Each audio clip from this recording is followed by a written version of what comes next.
Alright, does your lower back get absolutely cut from Jiu-Jitsu? Because mine did, and I got crippling sciatica on my left hand side for 6 months. I was out of Jiu-Jitsu for a little while, and I even learned to play guard on my opposite side like some sort of lunatic. So if you've ever cooked your back from Jiu-Jitsu, I'm going to show you in this video how I sorted myself out, got myself back on the mats, got myself doing everything again, and how you can use that same system if you've hurt your back in training. Right, so the most important thing, first of all, if you have hurt yourself, or you've had a lower back issue and then that's kind of recently flared up, something like that, which we'll do in training because Jiu-Jitsu is like really tough on our back.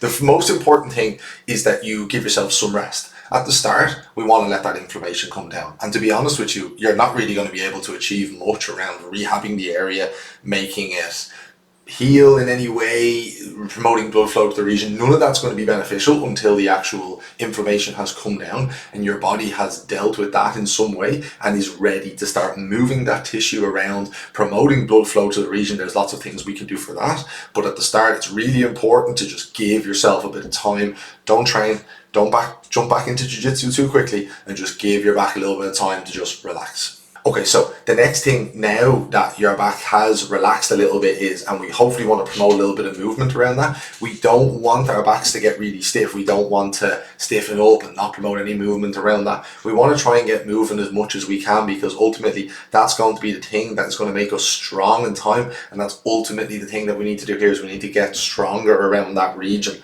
Obviously, we have to be really careful that we don't aggravate the issue, that we don't piss it off, but at the same time, we need to be able to build strength around this region so that this sort of thing doesn't happen again in the future. Ideally, it will more than likely flare up again in the future, but ideally our flare-ups are less as bad and they're more manageable the stronger and more capacity that that region has. The other thing that's really, really important is to have a plan. Like, you're doing a sport that's tough on the back, it's tough on the body in general. You're more than likely doing strength and conditioning to supplement that. You definitely should be doing strength and conditioning to supplement that. All other sports do, and jiu-jitsu particularly, really tough on the body, really needs good S&C in an effort to keep you together through that. You're gonna have issues, you're gonna have flare-ups. It's absolutely part of the gig, but it's important to just have a plan and know what you're gonna do when that sort of situation presents itself, instead of not training, letting it stiffen up, letting it get worse. Having a plan of, this is how I do my reducing inflammation, this is how I do my recovery,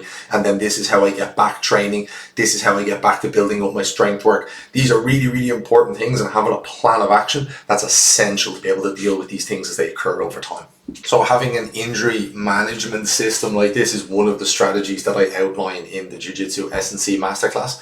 It's a really good introduction to this because it's going to put together topics in a way that makes them digestible and makes them implementable into your life and into your training. It's all well and good to be fed a huge amount of information at once, but what's better is to get bite-sized chunks of information so that you can actually try the training this evening, try it with your recovery tomorrow, try it with your nutrition the next day, etc. So if you want that, there's going to be a link down in the description. And if you like this video, like, subscribe. It's going to help the channel grow and help me get more videos out to you on topics like this in the future. Thanks. See you on the next one.